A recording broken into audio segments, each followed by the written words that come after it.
Jadi andai kan ada rapat malaikat, matinya karena apa? Karena peso apa karena kecelakaan? Karena peso.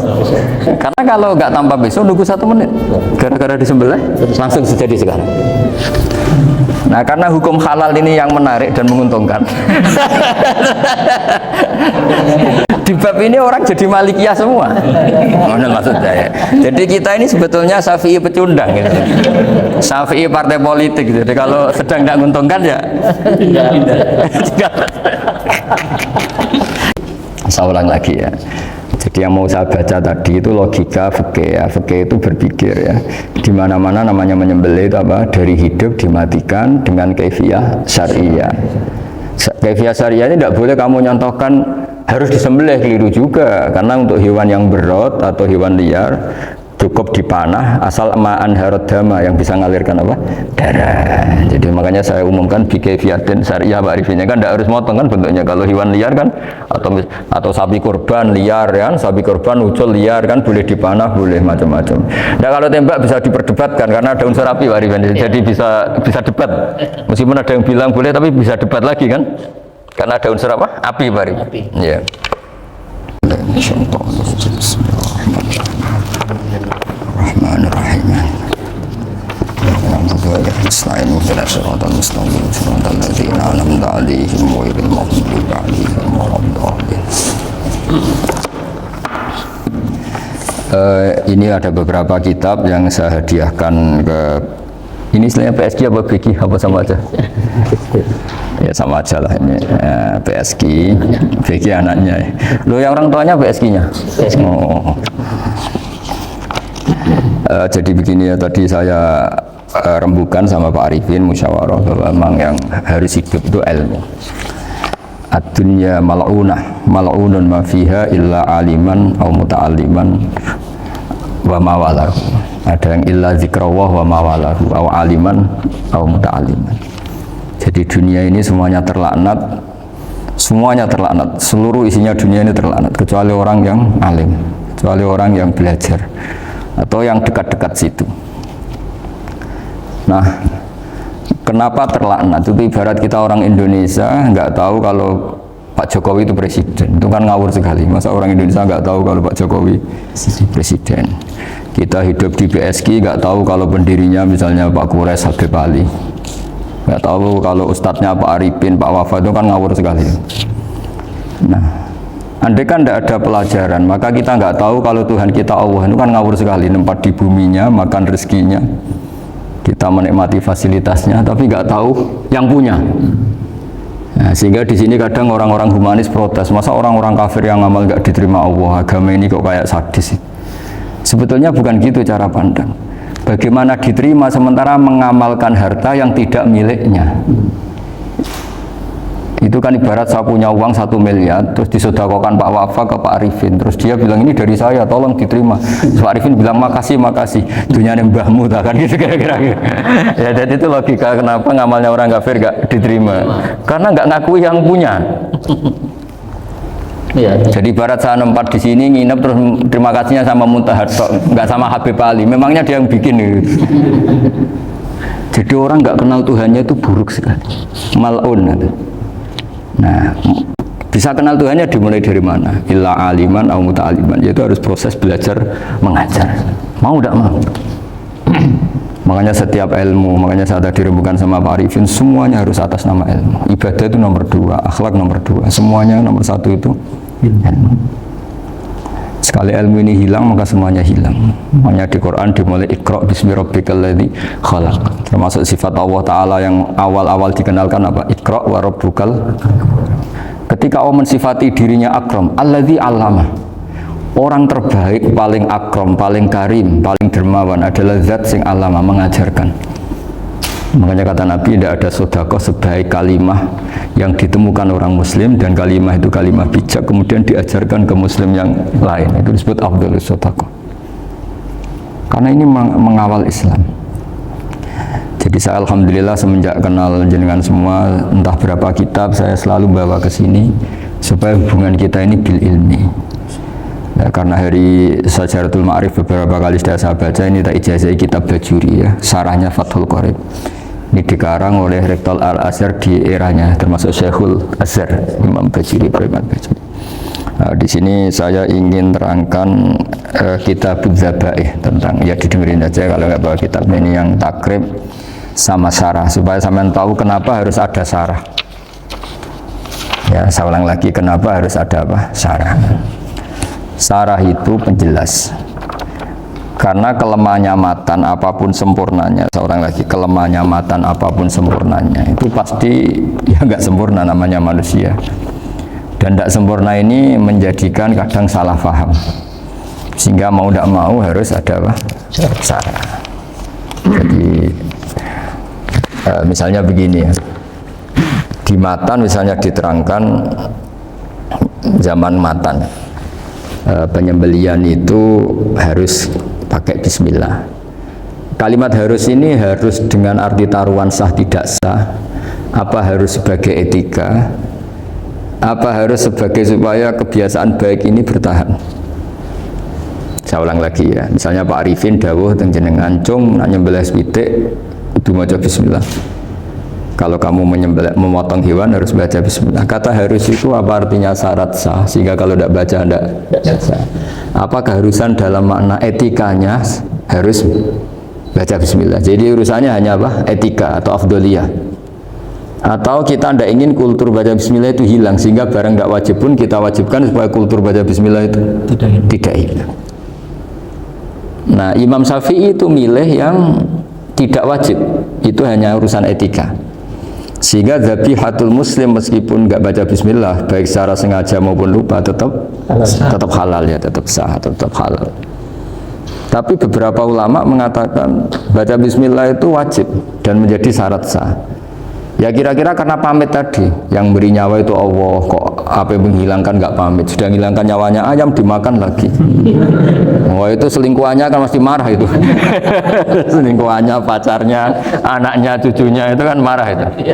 Tapi kalau pamit yang punya kan coba kalau ayam cantik yang pas kamu sembelih itu lanangannya kan mangkel itu. Kalau kebetulan sudah tua kan karep-karepmu kan gitu. Jadi apa itu yang tahu syarah. Saya ulang lagi, yang tahu syarah, karena ini sudah jelimet, sudah jelimet, sehingga nggak ada kitab matan yang induk kecuali disarahin. Dulu ada kitab namanya Takrib, karangannya Abi Suja, terus disarai kecil sekali oleh Fathul Qorib ya, oleh Ibnul Qasim Al-Huzi itu, terus disarai lagi oleh Bajuri. Jadinya Bajuri itu sudah sarhun ala sarhin warifin, ya, sudah sarhun ala sarhin, bukan sarhun ala matnin tapi sarhun ala sarhin. Nah, kenapa memang kita butuh itu? Saya ulang lagi, kita butuh itu. Nah, kenapa butuh? Ya karena mau tidak mau. Saya ulang lagi, mau tidak mau, karena matan itu seperti itu. Misalnya matan cerita yang dikatakan menyembelih itu apa? Ya nyembelih itu ya nyembelih itu memotong hewan. Terus motongnya dari mana? Kalau kamu motong hewan dari mana coba? Dari belakang atau dari depan? Dari mana? Depan misalnya. Pertanyaannya, ketika dari depan itu paling penting terpotong al-khulqum wal mari misalnya. Yang satu majrur to'am, yang satu majrur ruh, ya, gitu, majrur nafas. Tapi andekan dari belakang gimana? Tapi tetap terpotong. Mulai ribet kan? Kalau kubu sebelah kan enak, pokoknya nggak sunnah Rasul seperti itu, nggak mau debat. Tapi kita tidak, cara berpikir tidak gitu. Ini kan status hukumnya halal apa haram ketika ada orang motong hewan dari belakang. Nah, terus kita berdebat kan, mesti berdebat itu mau dibilang haram, nyatanya memenuhi syarat apa tadi, pemotongan. Nah, hukumnya kena, amarinya kena. Mau dibilang halal, jangan-jangan pitiknya sudah pingsan, sudah mati karena dogrok-ogrok dari belakang. Nah, itu terus ulama debat, kan mungkin juga. Ya kan, pitiknya sudah setengah kena corona, pingsan terus.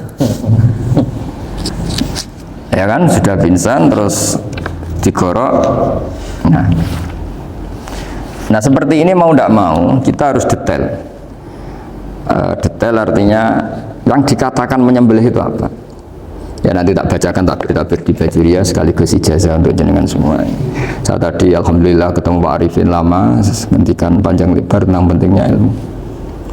Yang dikatakan nyembelih adalah mematikan hewan yang hidup dengan kaifiyah syariah. Saya ulang lagi, mematikan hewan yang hidup dengan kaifiyah syariah.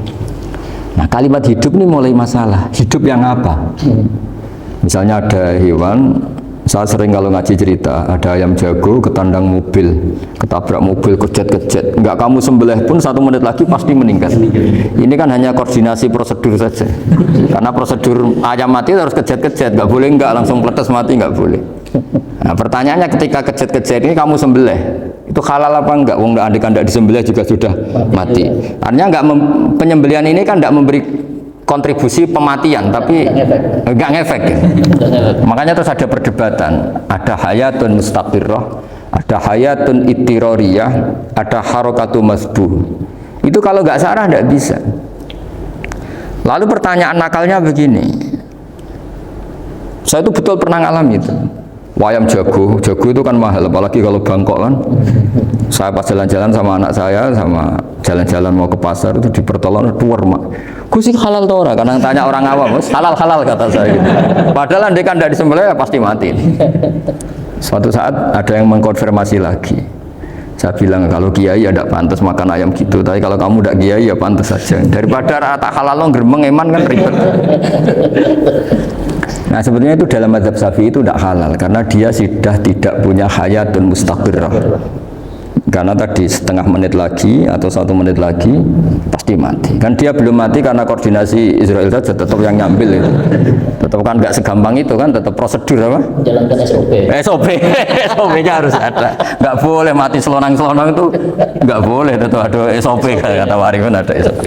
Dia kalau sama saya bisa guyon kalau. Nah, tapi misalnya nanti pertanyaan, tapi dalam mazhab Maliki itu diabaikan, hayat mustaqirrah, hayat ittiroriyah, hayat itu diabaikan. Cara berpikir Imam Malik lebih matematis. Kalau nggak disembelih itu matinya berapa menit? 1 menit lagi. Gara-gara disembelih dia mati sekarang. Berarti eksekutornya ya peso itu. Ya berarti peso itu memenuhi kriteria mematikan sesuatu yang masih hidup, hewan yang hidup dengan cara syar'i. Jadi andai kan ada rapat malaikat, matinya karena apa coba? Karena peso apa karena kecelakaan? Karena peso. Ya kan? Karena kalau nggak tanpa peso nunggu 1 menit, gara-gara disembelih langsung terjadi sekarang. Nah karena hukum halal ini yang menarik dan menguntungkan. Di bab ini orang jadi Malikiyah semua. Maksud saya. Jadi kita ini sebetulnya Syafi'i pecundang gitu.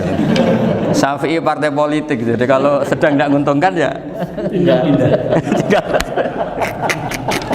Kata siapa kita Syafi'i banget? Tidak juga itu.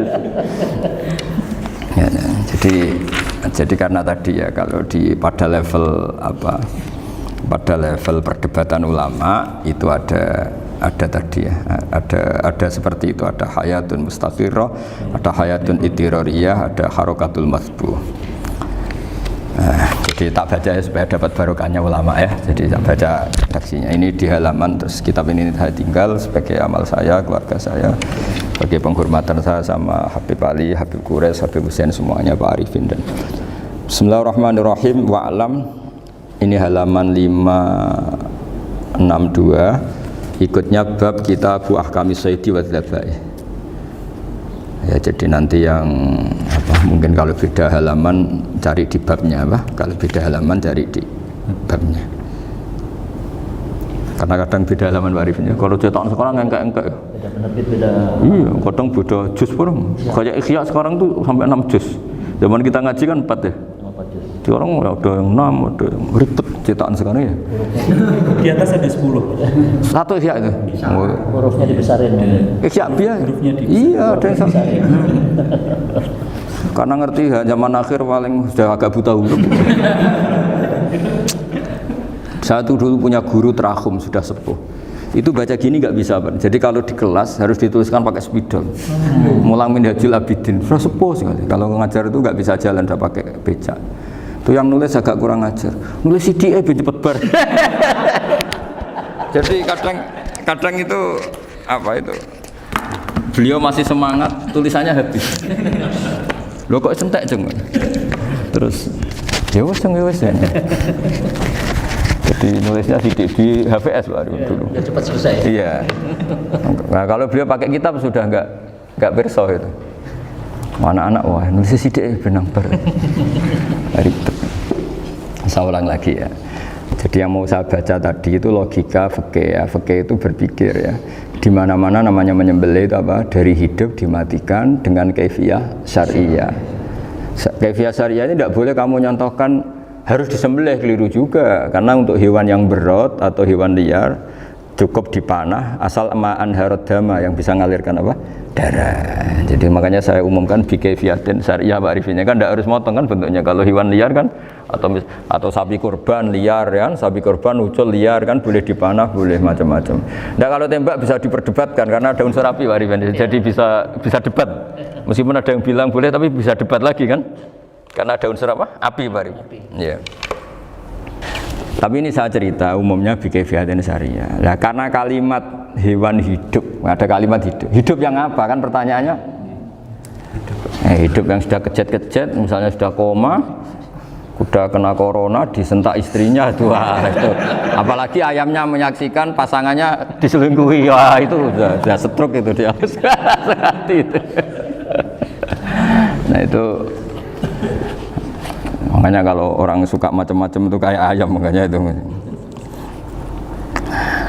Saya baca ya. Bismillahirrahmanirrahim. Wa'lam annahu yujadu fi ibaratihim hayatun mustaqirrah, hayatun mustamirrah, harakatu madhbuh. Wa yuqalu aisyu madhbuhin. Wal farqu bainaha annal hayata al mustaqirrah yakunu ma'aha ibsarun bi ikhtiyarin wa nutqun bi ikhtiyarin wa harakatun ikhtiyariyah. Wal hayat al mustamirah ya allati tastamiru ila khurujir ruh minal jasad.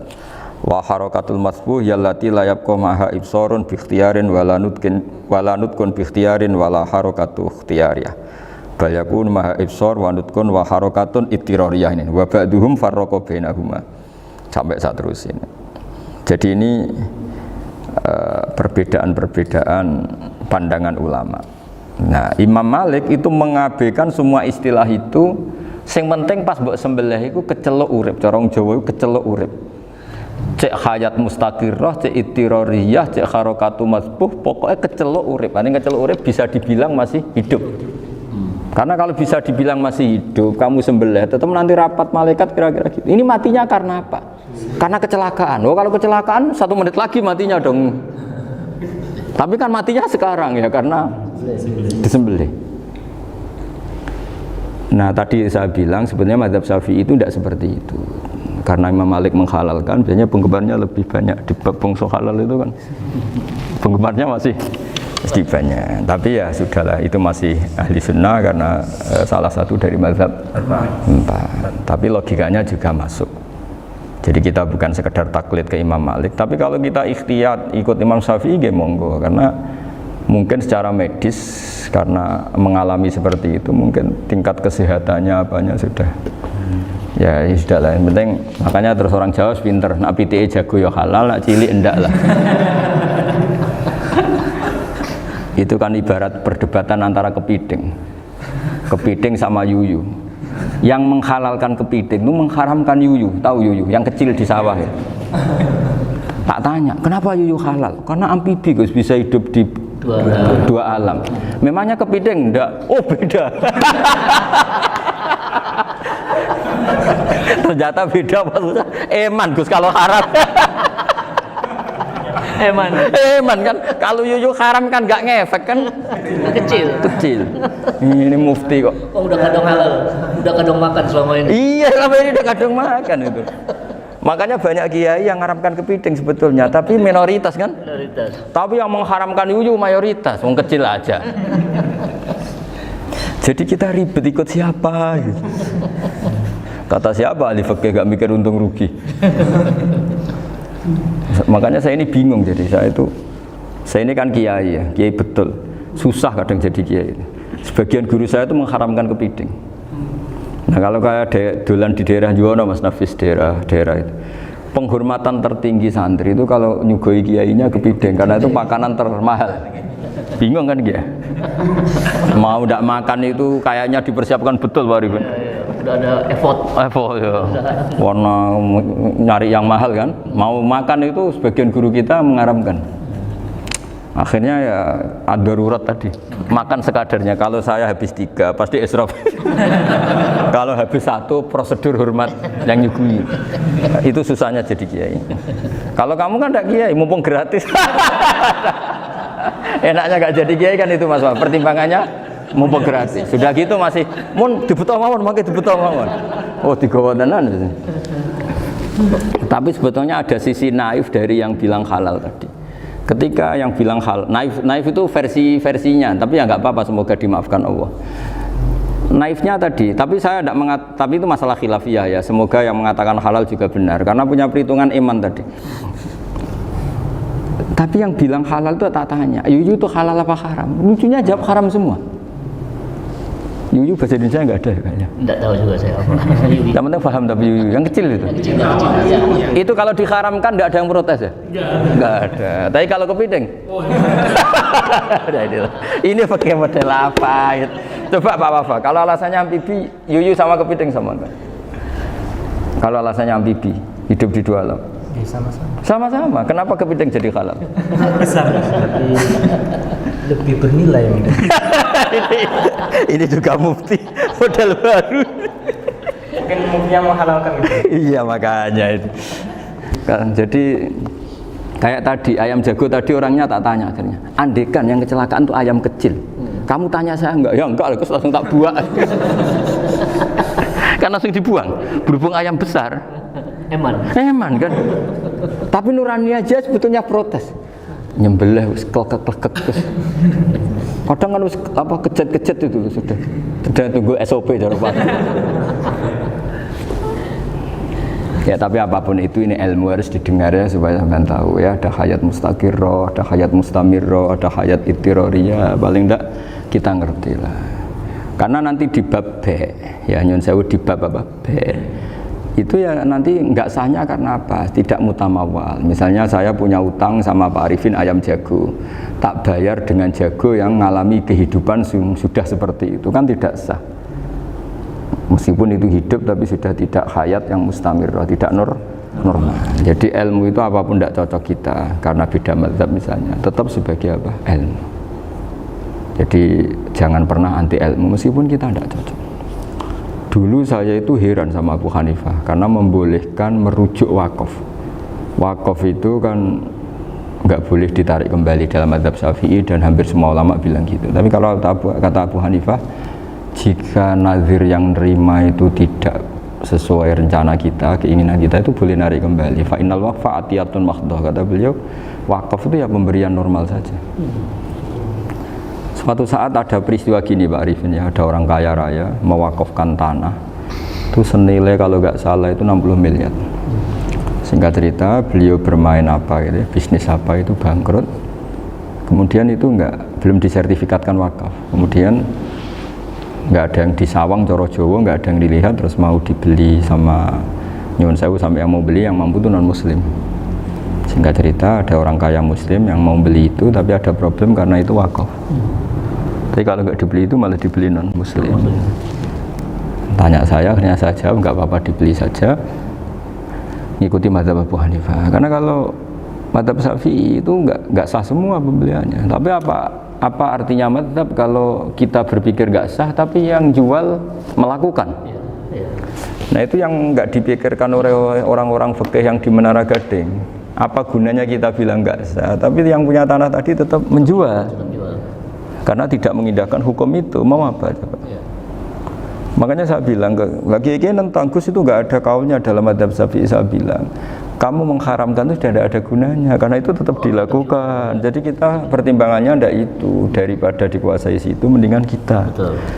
Nah itu sisi-sisi fikih. Makanya ini kita ngaji fikih ndak segampang itu memberi fatwa karena pertimbangannya banyak Pak. Ndak hitam putih. Ndak hitam putih gitu maksud saya, ini cerita. Jadi nanti kamu ngerti. Jadi mau apa coba? Itu kan ibarat gini. hukumnya kita ngajar perempuan itu masalah sebetulnya secara karena itu ajnabiyah. Tapi fikih mentoleransi li ajli ta'lim karena untuk belajar enggak apa-apa. Kalau sudah jadi fakta itu ribet. Dia maunya belajar sama kamu dan sekali kamu tidak mau belajar ke yang lain yang potensi menyesatkan.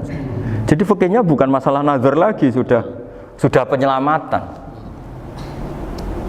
Ribet kan kalau sudah begitu. Saya punya kenangan yang menurut saya itu harus jadi trauma. Siapapun harus jadi trauma. Ini cerita sedikit. Ini masih ngaji fikih, pertimbangan. Ada orang itu sangat khusyuk, Pak Rifan. Sangat khusyuknya di rumahnya Pak Wafa itu nggak ada TV, nggak ada motor, nggak ada apa saja. Ketika anaknya berkembang agak dewasa, itu pertama naik motor, itu ya utang jasa sama kawan-kawannya. Pertama dia ngelihat nikmati TV ya dari kawan-kawannya. Corong Jawa, mbek tanggane lah. Padahal orang tuanya ini protektif justru karena banyak tanggane sing ndak pati Islami lah. Ya mereka orang Islam tapi ya nggak sholat, nggak apa. Singkat cerita orang tuanya ini datang ke rumah saya nangis, Pak. Nangis, Gus, sekarang saya ikrar bahwa mazhab Abah jenengan Kiai Nur Salim, bapak saya itu mazhab jenengan itu lebih hebat timbang mazhab kula. Nangis dia. Dulu saya itu agak menyalahkan Kiai Nur Salim jenengan karena longgar di rumah ada TV, ada motor. Terus dia cerita. Nah karena anaknya ini pertama bisa naik motor, untuk anak ABG ini kan jasa yang luar biasa. Karena dia butuh sekali bisa naik motor, dipinjemin. Akhirnya walhasil anaknya ini nyon saya merantau ke Jakarta kemana? Akhirnya lam yusolli wa lam yasum. Padahal anaknya ya kiai kampung. Terus tak ceritain.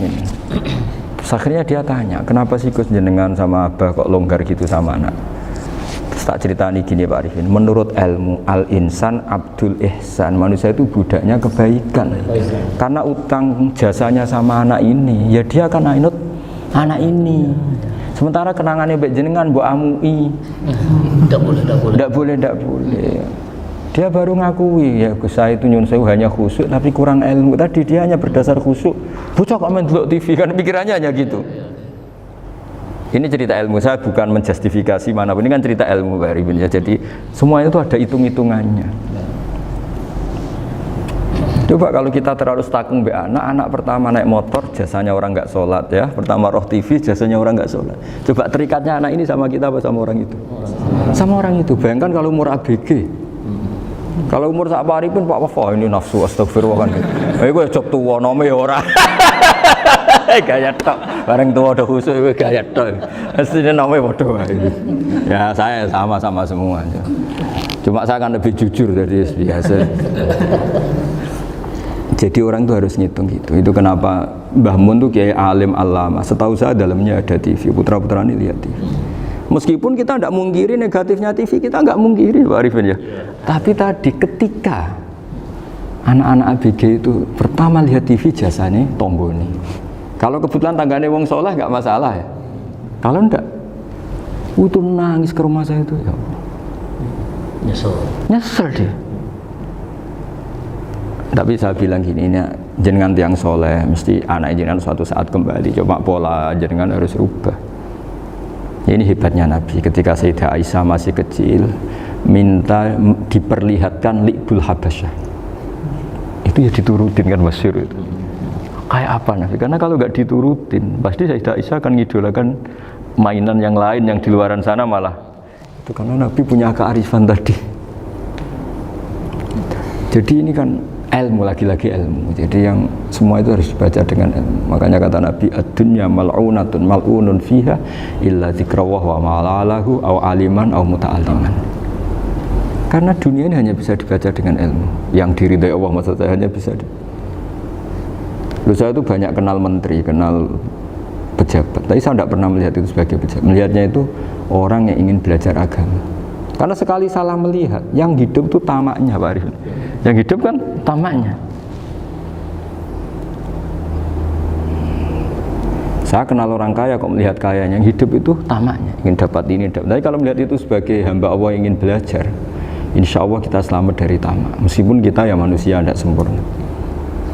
Setidaknya ketika dia lomo atau tidak lomo, nyalami template apa tidak ngefek, karena kita melihat ini mau belajar. Tapi kalau kamu didorong tamak, oh katanya orang kaya ternyata nggak tahu haknya kiai, ribet kan? Ribet. Ya kalau kamu punya santri cantik ya lihat itu sebagai santri kamu. Jangan melihat ini mau nggak sama saya, kalau enggak ya wah ya ribet kalau gitu. Ini anak-anak muda harus dilatih ikhlas, baru bahaya ini santri-santri sampean kalau nggak dilatih ikhlas ini bahaya.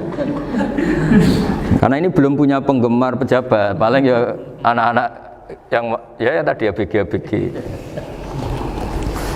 Jadi lah Sarah kembali lagi Sarah itu membicarakan itu detail. Jadi ya makanya kenapa orang mati yang lahir langsung meninggal itu nggak wajib disolati. Alasannya di fikih ya lucu, karena dikatakan sholat mayit di mana-mana mayit itu sabakohu hayatun. Di mana-mana namanya mati itu terdahului oleh hidup. Nah ini nggak pernah hidup langsung mati. Jadi fikih itu ya kadang lucu. Ya gitu aja alasannya. Kamu nyolati apa? Mayit. Kenapa kok mayit? Jadi mayit itu namanya mayit. Orang mati. Orang mati. Orang mati artinya pernah hidup. Nah itu Sarah. Jadi ketika matan hanya cerita wasiktu alladzi lam yastahila, enggak pernah nangis, kayak lam yusalla alaih. Sarah bilang mergo ora tau urip. Kalau enggak pernah hidup berarti enggak bisa dikatakan mati. Kayak sampean miskin itu kan enggak bisa dikatakan bangkrut. ya, ya miskin aja gitu loh. Kan gitu ya. Karena nggak pernah kaya. Kayak Mas Nafis nggak bisa dikatakan, oh itu Qurannya lupa gimana? Nggak pernah hafal. Jadi yang dikatakan lupa itu pernah hafal. Nggak lupa nggak apa, Gus Qurannya lupa, gaya nggak pernah hafal kok bilang apa? Lupa gitu. Nggak boleh Pak Wafa bilang saya ini bangkrut apa? Nggak pernah kaya kok bangkrut. Jadi semua itu ada aturannya itu. Nah itu Sarah, lagi-lagi Sarah. Jadi bahkan banyak yang syarhun ala syarhin. Jadi kayak kitab takrib itu disarai Fathul Qorib. Jadi Fathul Qorib itu sudah Sarah. Disarai lagi Bajuri. Nah, itu termasuk cerita itu ya. Cerita-cerita. Kalau baca Bismillahirrahmanirrahim. Ya, wa yakunu qad dzukira daf'atan wahidatan la fi daf'ataini islam tujad al hayat al mustaqira inda daf'atis saniyah amma idza wujidat al hayat al mustaqira inda daf'as saniyah fayakhilu al masbuhu aidan fasartu wujudul hayat al mustaqira fi ibtida'il wati akhir marrah wa makharu dzalika inda tulil fasli wa illa fala rafa'a sikina wa ada fawran aw alqaha liqaniya kalatan wa akhadha ghairuha fawran aw saqatat minhu wa akhadha ghairu halan aw qallaba wa qata'a biyama baqiya hal al masbuh. Jadi ini masalah Sarah. Sarah itu sudah detail. Misalnya gini, kamu motong ayam. Motong ayam harus sekaligus shred jadi. Jangan sampai nyuwun sewu dua kali. Jangan-jangan misalnya gini, ayam tak potong pas ke kiri separuh. Ya, ke kiri separuh apa hulkumnya. Pak Arifin datang, Assalamualaikum Gus Pak, waalaikumsalam, terus santai jagungan dulu. Jagungan sampai besoknya itu enggak meneruskan. Bareng-bareng balik salam, ingat lagi loh ayam saya ini.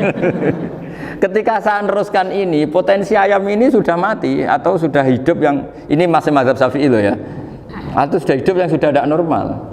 Artinya apa? Penyembelian kedua yang mengeksekusi tadi sebenarnya mengeksekusi barang mati. Yang penyembelian pertama tidak bisa dikatakan penyembelian karena tidak sampai mati, penyembelian kedua berstatus setengah mati. Nah, kalau seperti itu maka haram. Kecuali itu dilakukan secara fauron. Fauron dicontohkan nyembelih ternyata pesunya kedul terus ngambil yang lain, tapi fauron langsung atau terjatuh ngambil langsung. Ya itu boleh karena ditoleransi. Tapi kalau kalam ajnabi kata tadi mohon Pak Arifin. Seperti Pak Arifin sih alhamdulillah sehat. Jaminan mau rawuh. Cari ayamnya asem mana. Ini harus sebar. Ini orang ngawur betul. Jadi, lah itu Sarah. Bicara sampai detail itu Sarah. Jadi ada sekian kemungkinan. Jadi ya, jadi termasuk yang diandaikan apa? Nah, hayat mustaqirah itu batasnya yakunu maha ibsorun bi ikhtiarin wa nutkun bi ikhtiarin wa harakatun ikhtiyariyah. Hayat mustaqirah itu kalau dia betok-betok itu ya karena karepnya. Maksudnya gini, gamane cara roh pitik wedok engkek ya cek karepe dhewe. Cara dia melihat peso itu karepe ya masih lari. Jadi misalnya ada ayam. Ayam kita sembelih baru luka sedikit. Belum sampai andaikan dibiarin ya mungkin suatu saat sembuh, luka. terus melihat kamu lari ketakutan karena kamu dianggap gladiator, killer lah. Nah itu berarti punya hayat mustaqirah. Tapi sudah kalau kamu sembelih karek ngeriwit, roh kue serawedi, ya kan? Mau demo ya sudah nggak berkutik, ya dia berarti tidak punya hayat mustaqirah gitu. Ya batasannya itu Joro. Nah dalam mazhab Syafi'i syarat sahnya penyembelihan harus hewan itu punya hayat mustaqirah. Nah ini sarah ya, jadi sarah itu lebih jelimet. Nah makanya kenapa tidak boleh nyembelih pakai yang tumpul Mas Nafis? Takutnya ayamnya itu ngalami dohtoh, atau kayak ditekek. Misalnya sama nyembelih pakai peso tumpul, ini kini ketekek, takut. Kan dia misalnya ayamnya jantungan, roh peso wis setruk kan, udah gitu ketekek. Nah itu mati dulu pasti itu. Siksa. Jadi pas diongok-ongok ini sudah mati. Jadi nanti kalau di akhirat sepertinya saya sudah mati loh, ngawur.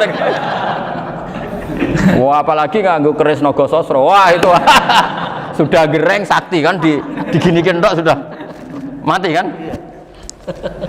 Makanya bahaya nyembelih pakai keris-keris sakti karena sebelum terpotong sudah mati, saking saktinya apa? Keris itu misalnya gitu. Baru nempel. Makanya nanti suatu saat ada pertanyaan ini, boleh enggak nyembelih ayam orang yang rainya itu sangar? Wah itu haram, kena. Oh itu mesti mati dulu. Kumisen tatonan apa? Ya bodoh. Iya kayak algojo. Ayamnya jenis apa? Stroke ya? Jenis penakut. Pas mau disembelih, gitu. Tidak mati. Jadi hati-hati ya nyembelih ayam. Jadi kalau orang kampung Pak Arifin ya, orang kampung mudin kampung. Mungkin kalau orang kota sudah nyuwun sewu gak peduli. Kalau orang kampung itu. Apa itu Pak Arifin? Kalau nyembelih jago itu sampai apa itu? Ilatnya dikeluarin dong. Oh iya. Apa ya? Iya karena takutnya katanya beberapa yang kaget itu kelek apa? Ketelan. Iya ketelan ya. Itu ya ada kearifan gitu, tapi ya terlalu ya menyiksa ayam. Tapi memang potensi katanya Pak Arifin. Katanya yang ahli-ahli itu ya. Jadi kalau dia jago ya mau disembelih, saking takutnya itu. Kalau orang Jawa kalau takut kan yang ngelek idu ya. Orang Jawa loh ya, itu kalau orang takut kan kadang apa kayak nah ayam itu nak ketakut kadang ininya terus apa lidahnya masuk akhirnya pas disembelih ini nggak kena. Nah makanya terus banyak mudin yang punya ikhtiar tadi. Pernah lihat Bapak yang ayam jago itu ilatnya dikeluarin. Ya itu ya tidak wajib, cuma tidak bisa kita salahkan. Tapi kata penyembelih yang lain tak tanya eksekutor yang lain, pokoknya rodok dipenek Gus. Iku seraiso. Saya belum pernah nyembelih ayam karena ini kan selain nggak profesi saya juga nggak mentolonan saya. Tapi ini beberapa kefiah yang penting kita tahu ilmunya. Yang paling pokok itu qatul khulqum wal mari. Ya kira-kira dalan sing dienggo nafas sama dienggo makanan tadi.